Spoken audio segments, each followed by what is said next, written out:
अस्सलाम वालेकुम नाजरीन, आप देख रहे हैं आईएनएन चैनल। मैं हूं शेख अहमद अली। आज की खास बात में हम देखेंगे कई अहम कौमी और बैनुल अक़वामी खबरें।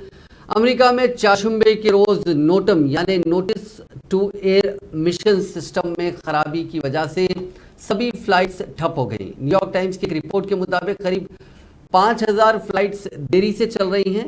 90 फ्लाइट्स को कैंसिल कर दिया गया। सिविल एविएशन की वेबसाइट पर इस बात की तस्दीक की गई है। अमेरिका की तारीख में इस तरह का यह पहला वाकया है। फेडरल एविएशन एजेंसी ने एक एडवाइजरी जारी की है। इसमें कहा कि नोटम यानी notice to air mission system fail हो गया है। हम ये नहीं कह सकते कि कब तक ठीक होगा, हालांकि इसे जल्द ठीक करने की कोशिशें की जा रही हैं।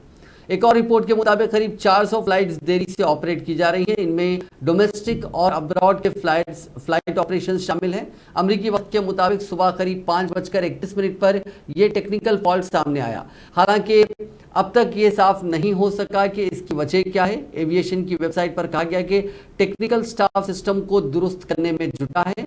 एक और रिपोर्ट में बताया गया कि जुमला 760 फ्लाइट्स रद्द हुई तो देरी से ऑपरेट या तो रद्द हो चुकी है या देरी से ऑपरेट की जा रही हैं। फ्लाइट ट्रैकर flightaway.com के मुताबिक 91 फ्लाइट्स रद्द की जा चुकी हैं।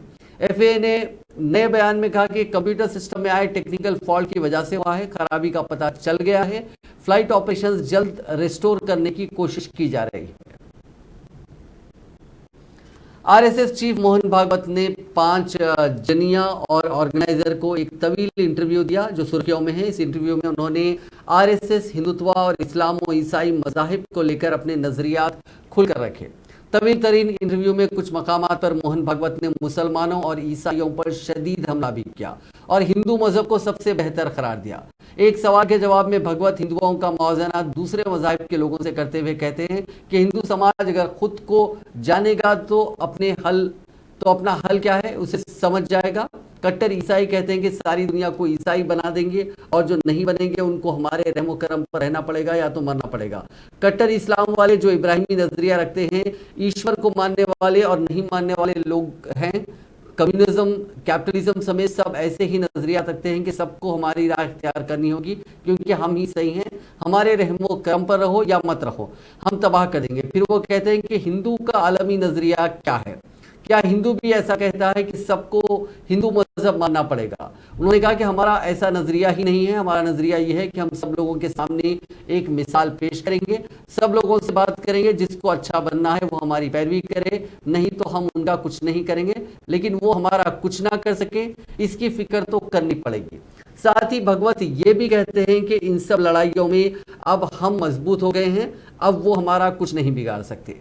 आरएसएस चीफ ने मौजूदा हालात में हिंदू तबके को बहुत मजबूत बताया। उनका कहना है कि हमारी सियासी आज़ादी को छेड़ने की ताकत अब किसी में नहीं है। इस मुल्क में हिंदू रहेगा, हिंदू जाएगा नहीं, ये अब यकीनी हो गया है।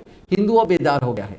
इसका इस्तेमाल करके हमें अंदर की लड़ाई में फतेह हासिल करनी है और हमारे पास जो हल है वो पेश करना है। आज हम ताकत की हालत में हैं तो हमें वो बात करनी पड़ेगी, क्योंकि अगर अभी नहीं लेकिन 50 साल बाद हमें ये करना पड़ेगा। इंटरव्यू में एक जगह भगवत ये भी कहते हैं कि हिंदू हमारी शिनाख्त है, कौमियत है, हिंदू हमारी रविश है, सबको अपना मानने की, सबको साथ लेकर चलने की रोशन रविश। सिर्फ मेरा सही तुम्हारा गलत ऐसा नहीं है, तुम्हारी जगह तुम्हारा ठीक, मेरी जगह मेरा ठीक, झगड़ा क्यों करे, मिलकर चले, यही हिंदुत्व है। इसके मानने वाले लोगों की तादाद बनी रहती है तो हिंदुस्तान एक रहता है। वज़ीर आज़म नरेंद्र मोदी ने आज मुल्क और दुनिया के बड़े सनतकारों और सरमाकारों से खिताब करते हुए कहा कि हिंदुस्तान में सियासी सहकाम और मजबूत जमहूरियत की वजह से अब सब कुछ मुमकिन हो रहा है और दुनिया के बड़े इदारों का हिंदुस्तान के तई मुसलसिल एतमाद बढ़ रहा है। मोदी मध्य प्रदेश के इंदौर में मुनक़िदा 2 रोज़ा ग्लोबल इन्वेस्टर समिट के इफ्तिताही इजलास से वर्चुअल तौर पर खिताब कर रहे थे। इस मौके पर 11 के सदर मोहम्मद इरफान अली, सूर्ययाम के सदर चंद्रिका प्रसाद संतोखी, मध्य प्रदेश के वज़ीर आला शिवराज सिंह चौहान और दीगर सीनियर मुअज़्ज़िज़ीन मौजूद थे। एग्रीकल्चर से लेकर एजुकेशन और स्किल डेवलपमेंट तक एमपी अजब भी है, गजब भी है और सजग भी है। साथियों, मध्य प्रदेश में ये समिट ऐसे समय में हो रही है जब भारत की आजादी का अमृत काल शुरू हो चुका है। हम सभी मिलकर विकसित भारत के निर्माण के लिए जुटे हुए हैं और जब हम विकसित भारत की बात करते हैं तो ये सिर्फ हमारी एस्पिरेशन नहीं है, बल्कि ये हर भारतीय का संकल्प है। मुझे खुशी है हम भारतीय ही नहीं बल्कि दुनिया की हर संस्था, हर एक्सपर्ट इसको लेकर आश्वस्त दिख रहा है। Friends, the IMF sees India as a bright spot in the global economy. The World Bank says that India is in a better position to deal with global headwinds than many other countries. This is because of India's strong macroeconomic fundamentals. OECD has said that India will be among the fastest growing economies in the G20 group this year. According to Morgan Stanley, India is moving towards becoming the world's third. नायब सदर जमहूरिया जगदीप धनखड़ ने parliament के कामों में supreme court की मुदाखलत पर नाराजगी जताई। उन्होंने कहा कि पार्लियामेंट कानून बनाता है और सुप्रीम कोर्ट उसे रद्द कर देता है। क्या पार्लियामेंट की जानिब से बनाया गया कानून तभी कानून होगा जब उस पर कोर्ट की मोहर लगेगी।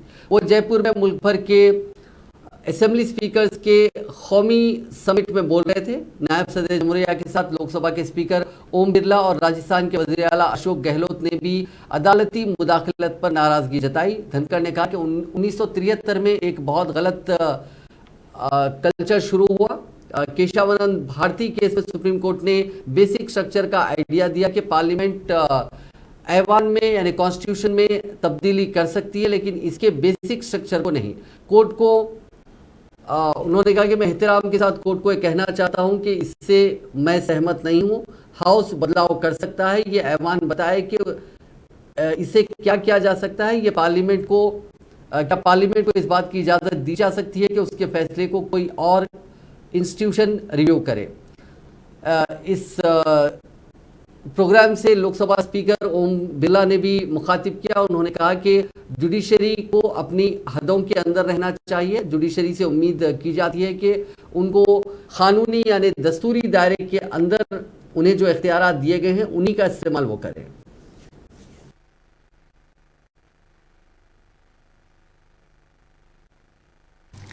I am sure presiding officers will bestow full attention and take lead. जैसे क्रिकेट में कहते हैं play on the front foot with the state bat. The temples of democracy they should become centres of excellence. Decorum, सबलिमिटी, members of parliament must exemplify by their conduct virtuosity, sublimity, worth immunity. Bharat का लोकतंत्र प्राचीनतम लोकतंत्र है। लोकतंत्र भारत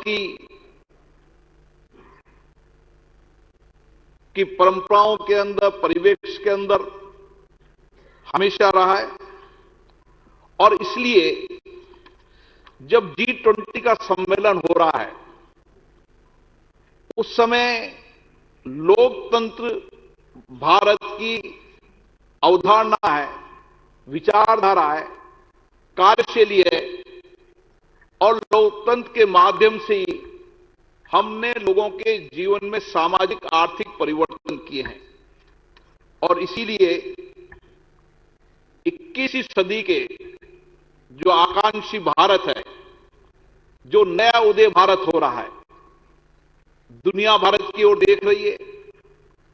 इस समय हमें इस लोकतंत्र के माध्यम से जो कुछ भी परिवर्तन हुआ उसको प्रभावी रूप से मरकजी हुकूमत ने आज कौमी सतह की कसीर रियासती इमदाद बाहमी की बरामदती सोसाइटी कायम करने को मंजूरी दी है। नई दिल्ली में मीडिया से बात करते हुए मरकजी वजीर भूपेंद्र यादव ने कहा कि ये सोसाइटी सरप्लस अशिया और खिदमात को बरामद करने के लिए एक सरपरस्त तंजीम के तौर पर काम करेगी। इससे भारत के इमदाद बाहमी के इदारों की आलमी बाजारों में बरामदात की सलाहियतें खुलने में मदद मिलेगी। हुकूमत ने कौमी सतह की कसीर रियासती इमदाद बाहमी की नामियाती सोसाइटी की तश्कील की तजवीज़ को भी मंजूरी दी है। ये सोसाइटी नामियाती मसनूआत को यकजा करने, उनकी खरीदारी करने, ब्रांडिंग करने और मार्केटिंग करने के सिलसिले में एक सरपरस्त तंजीम के तौर पर काम करेगी।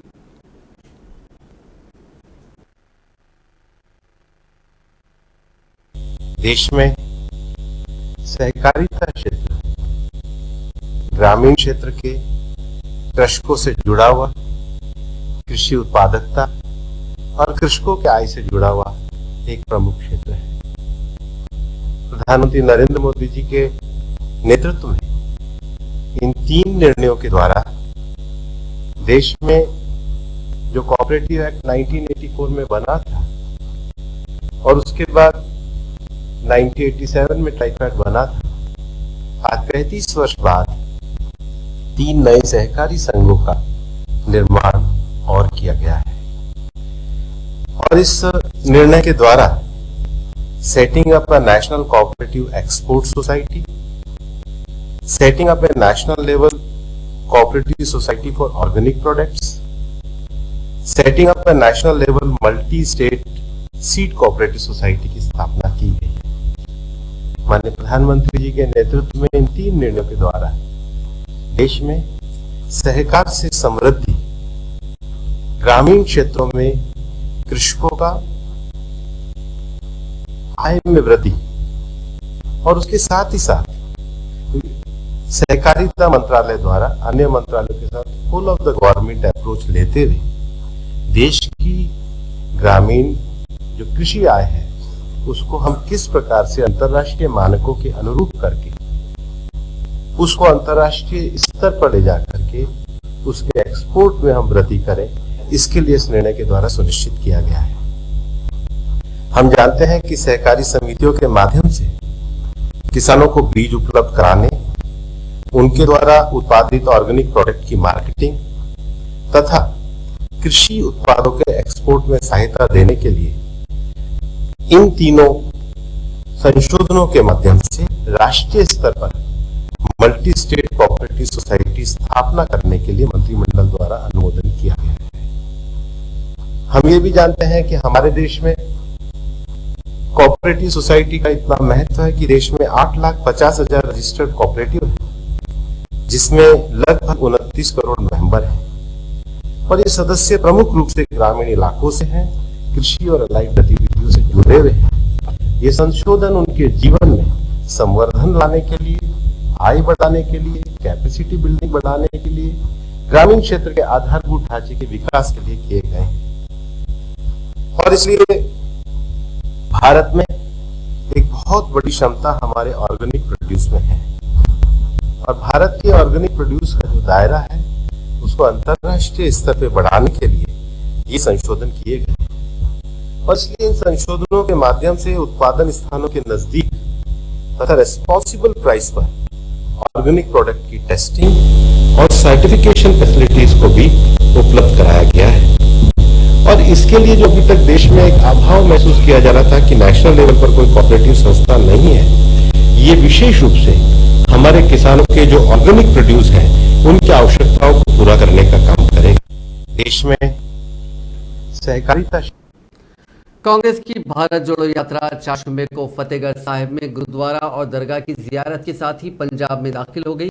इस दौरान राहुल गांधी ने वहां लोगों से खिताब भी किया।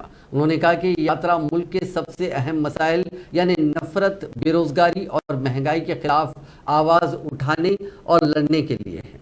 परचम कुशा की तकरीब से खिताब करते हुए राहुल गांधी ने कहा कि यात्रा बोलने की नहीं बल्कि सुनने के लिए है। जो भी यहाँ तशरीफ लाए हैं सिर्फ उठाए गए मसाइल पर गौर करें। कांग्रेस लीडर ने मजीद कहा कि हम अली सुबह बेदार होकर चलना शुरू करते हैं और शाम तक लोगों से मिलते हैं और उनके मसाइल सुनते हैं। मैं सुबह के वक्फे के बाद लोगों से मिल रहा हूं और ज़मीनी सतह से राय लेने की कोशिश कर रहा हूं। राहुल गांधी ने कहा कि मुल्क में नफरत और तशद्दुद का माहौल फैला हुआ है। बीजेपी वाले आरएसएस वाले मुल्क को तकसीम करने की कोशिश कर रहे हैं। एक मजहब को दूसरे मजहब से लड़ाने की कोशिश कर रहे हैं। एक जात को दूसरी जात से, एक जबान को दूसरी जबान से लड़ाने की कोशिश कर रहे हैं और उन्होंने मुल्क का माहौल खराब कर दिया है। इसीलिए हमने सोचा कि मुल्क को मोहब्बत का, इत्तेहाद का, भाईचारे का रास्ता भी दिखाना चाहिए और इसीलिए हमने ये यात्रा शुरू की है।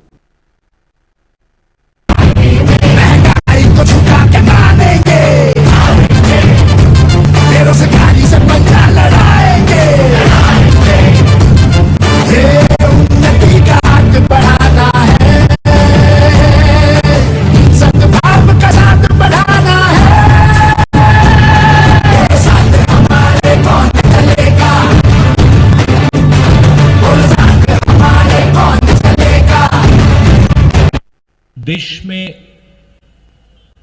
नफरत, हिंसा का माहौल फैलाया गया है। बीजेपी के लोग, आरएसएस के लोग देश को बांटने में लगे हैं। एक धर्म को दूसरे धर्म से लड़ाने में लगे हैं। एक जात को दूसरी जात से, भाषा को दूसरी भाषा से लड़ाने की कोशिश कर रहे हैं और उन्होंने देश का माहौल बिगाड़ दिया है। तो हमने सोचा था कि देश को एक दूसरा रास्ता भी दिखाना चाहिए, मोहब्बत का, एकता का, भाईचारे का। और इसीलिए हमने ये यात्रा शुरू की। जब यात्रा शुरू की थी केरल में, तमिलनाडु में शुरू की, हमारे जो प्रेस के मित्र हैं, मित्र कह देता हूं मगर हमारी बात तो रखते नहीं है कभी। प्रधानमंत्री का चेहरा दिखाते हैं 24 घंटे, बेरोजगारी की बात नहीं रखते, महंगाई की बात नहीं उठाते। तो इन्होंने कहा कि देखिए ये यात्रा जो है ये तमिलनाडु में, केरला में सफल हो जाएगी, मगर जब ये कर्नाटक पहुंचेगी तो ये फेल होगी। बीजेपी की सरकार है, वहां पे रिस्पांस नहीं मिलेगा। कर्नाटक में गए, केरल से, तमिलनाडु से बेहतर रिस्पांस। फिर उन्होंने कहा, बीजेपी के लोगों ने भी कहा, हाँ ठीक है कर्नाटक तो साउथ इंडिया है, महाराष्ट्र में रिस्पांस नहीं। महाराष्ट्र में आए और जबरदस्त रिस्पांस। फिर कहा ठीक है महाराष्ट्र में हो गया, हिंदी बेल्ट में तो नहीं होगा। मध्य प्रदेश में महाराष्ट्र से भी बेहतर रिस्पांस। फिर कहा ठीक है हिंदी बेल्ट में रिस्पांस हो गया, आगे नहीं होगा, हरियाणा में नहीं होगा, हरियाणा में उससे बेहतर। और अभी हुड्डा जी ने कहा कि पंजाब में हरियाणा से भी बेहतर रिस्पांस होने वाला है। और इसका कारण है कि ये जो बीजेपी के लोग नफरत फैला रहे हैं, डर फैला रहे हैं, हिंसा फैला रहे हैं, ये इस देश का तरीका नहीं है, इस देश का इतिहास नहीं है, इस देश की हिस्ट्री नहीं है। ये देश भाईचारे का देश है, एकता का देश है, इज्जत का देश है, रिस्पेक्ट का देश है। और इसीलिए यात्रा सफल हो रही है। जोशीमठ में जिन 723 घरों में दरारें आई हैं उनके रिहायशियों को अभी 1.5 लाख रुपए की मदद दी जाएगी। 50,000 शिफ्टिंग के लिए और मुआवजे के एडवांस के तौर पर 1 लाख रुपए दिए जाएंगे। फाइनल मुआवजा क्या होगा ये बात तय की जाएगी। 1 हफ्ते में सर्वे पूरा होगा और उसके बाद ही मदद दी जाएगी। मुतासिरा खानदानों से 4 शुबे के रोज बातचीत के बाद वजीर आला पुष्कर सिंह धामी के सेक्रेटरी एम सुंदरम ने फैसलों की जानकारी मीडिया में दी। उन्होंने कहा कि अभी कोई घर नहीं तोड़ा जाएगा, सिर्फ 2 होटल तोड़े जाएंगे। घरों पर लाल निशान उन्हें खाली कराने के लिए लगाए गए हैं। उन्होंने कहा कि होटल मालिकों से भी बातचीत हो गई है, वो इंतजामिया की कार्रवाई में ताउन करने के लिए राजी हैं। दिल्ली म्युनिसिपल कॉरपोरेशन के मेयर के इंतखाब के लिए 30 जनवरी की तारीख तय हो सकती है। इस तजवीज़ के साथ एक रिपोर्ट मंगल की शाम दिल्ली के लेफ्टिनेंट गवर्नर वीके सक्सेना को भेजी गई है। एमसीडी की पहली मीटिंग 6 जनवरी को हुई थी, जो आम आदमी पार्टी और बीजेपी कॉरपोरेटर्स के बीच हड़प के बाद मेयर, डिप्टी मेयर और मकामी कमेटियों के अरकान के इंतखाब के बिना खत्म हो गई थी। बिहार के बक्सर जिले में थर्मल पावर प्लांट के लिए जमीन लेने यानी एक्विजिशन के मुआवजे पर किसानों का मुजाहरा पुरतशद्दुद हो गया।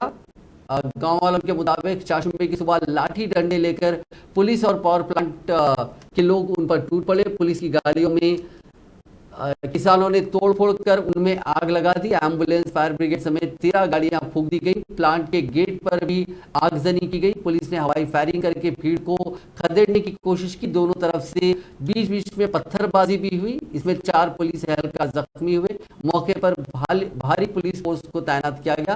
किसान 85 दिन से मुखालिफत में मुजाहरे कर रहे हैं। किसानों ने मंगल के रोज प्लांट के मेन गेट पर ताला लगा दिया था और धरना देने बैठ गए थे। उस वक्त पुलिस ने कुछ नहीं किया, लेकिन रात को पुलिस ने बनारपुर गांव में घुसकर मारपीट की। 4 लोगों को गिरफ्तार कर लिया। वहां मौजूद एक शख्स ने इस वाक़े का वीडियो बना लिया। पुलिस की ज्यादती की मुखालिफत में चाशुम्बे की सुबह लोगों का गुस्सा फूट पड़ा। गांव वालों ने लाठी डंडे लेकर प्लांट पर हमला किया और तशद्दुद के कई वाक़यात इस दौरान पेश आए।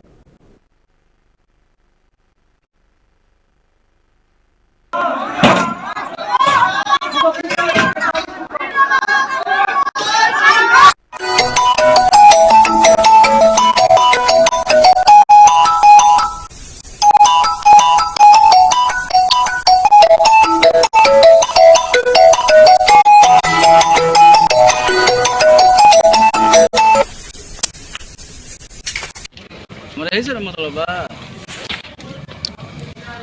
कुछ क्या करी 6 बजे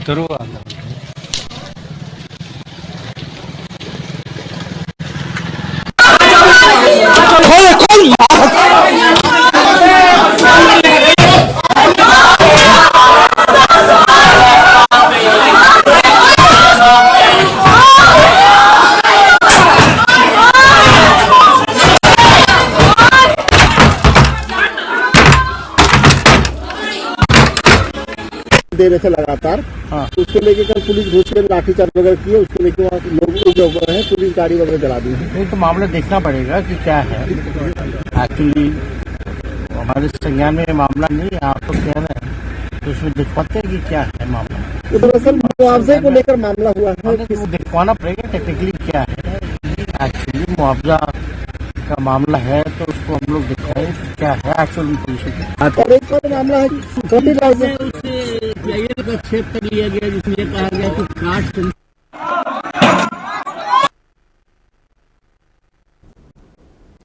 फूड कॉर्पोरेशन ऑफ इंडिया में घोटाले की जांच कर रही सीबीआई ने चाशुम्बे को पंजाब, हरियाणा और दिल्ली के 50 सेंटर्स पर छापेमारी की। छापेमारी के दौरान अलग अलग सेंटर्स पर केस से जुड़े कुछ डॉक्यूमेंट्स बरामद हुए। साथ ही 60 लाख रुपए भी मिले, जिनका हिसाब सेंटर के इंचार्ज के पास नहीं मिला। इसके अलावा इस नेक्सस में राइस मिल मालिक और ग्रेन मर्चेंट का भी नाम सामने आया है। मामले में एफसीआई से जुड़े 74 लोगों के खिलाफ केस दर्ज किया गया है। सीबीआई ने यह कार्रवाई करप्शन के इल्जामात एफसीआई के डीजीएम राजीव कुमार मिश्रा की गिरफ्तारी के बाद की है। बता दें कि जांच एजेंसी ने पिछले मंगल को चंडीगढ़ से राजीव कुमार मिश्रा को रिश्वत लेते हुए रंगे हाथों गिरफ्तार किया था। मरकजी ममलिकती वजीर बराए दाखिला नीतीश प्रमाणक चोरी के केस में मुलजिम के तौर पर मंगल को मगरबी बंगाल के अलीपुर द्वार अदालत में पेश हुए। 11 नवंबर 2022 को अलीपुर द्वारका की एक अदालत ने 2009 में चोरी के केस के सिलसिले में नीतीश प्रमाणक के खिलाफ गिरफ्तारी का वारंट जारी किया था, लेकिन कोलकाता हाईकोर्ट ने 23 नवंबर को इस पर रोक लगा दी थी। उन्हें 12 जनवरी तक अदालत में पेश होने का हुक्म दिया गया था। वो अदालत की डेडलाइन की मियाद खत्म होने के पेश नज़र मंगल को अदालत में पेश हुए। अलीपुर द्वार रेलवे स्टेशन के करीब सोने की एक दुकान और बेरपाड़ा में सोने की 2 दुकानें 2009 में लूटी गई थी। इस केस में एक दूसरे शख्स के साथ मरकजी वजीर नीतीश प्रमाणिक भी मुल्जिम हैं। सरहदी जिले कुपवाड़ा के मसहल सेक्टर में एक अफसर समेत 3 फौजी एहलकार फिसलकर एक गहरी खाई में गिर जाने से जाम बहक हो गए। फौजी जराये के मुताबिक ये वाकया मसहल में उस वक्त पेश आया जब ये तीनों फौजी जवान बर्फ से ढके एक ट्रैक से गुजर रहे थे।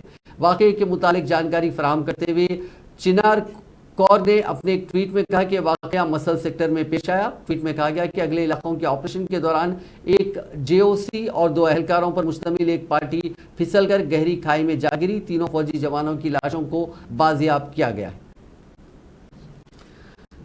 प्रिंस हैरी की बायोग्राफी स्पेयर ब्रिटेन में सबसे तेजी से बिकने वाली नॉन फिक्शन बुक बन गई है। 10 जनवरी को रिलीज के पहले दिन इसकी 4 लाख कॉपियां बिक गई। इनमें प्रिंटेड बुक्स के अलावा ई बुक और ऑडियो बुक भी शामिल है। इस किताब में ब्रिटिश शाही खानदान के राज और तनाज़ों का जिक्र है। प्रिंस हैरी इंग्लैंड के किंग चार्ल्स के छोटे बेटे हैं। उन्होंने 2020 में अपनी बीवी मेगन के साथ शाही खानदान छोड़ दिया था। अब उन्होंने अपनी बायोग्राफी में बचपन से लेकर शाही खानदान छोड़ने तक के वाकयात के बारे में तफसील से बताया। ब्रिटेन के शाही खानदान के राज खोलने वाली इस किताब के कई हिस्से पहले ही मीडिया में लीक हो चुके हैं, इसलिए लोग इस किताब को पढ़ने के लिए काफ़ी पुरजोश हैं। मंगल के रोज ब्रिटेन के बुक स्टोर्स वक्त से पहले ही खुल गए और किताब की बिक्री शुरू हो गई। दिन भर बुक स्टोर्स पर लोगों की लंबी लाइनें देखी गई। स्पेयर की कीमत 2,778 रुपये रखी गई है, लेकिन बुक स्टोर्स पर यह आधे दाम में बिक रही है। अमेजॉन पर भी ये 1390 रुपये में मिल रही है। किताब के पब्लिशर पेंगुइन रैंडम हाउस के मैनेजिंग डायरेक्टर लैरी फिनले ने कहा कि हमें पता था कि किताब बहुत बिकेगी, लेकिन इतनी बिक्री की हमें उम्मीद नहीं थी। हमारी जानकारी के मुताबिक रिलीज के पहले दिन सिर्फ हैरी पॉटर की किताबें ही इससे ज्यादा बिकी हैं।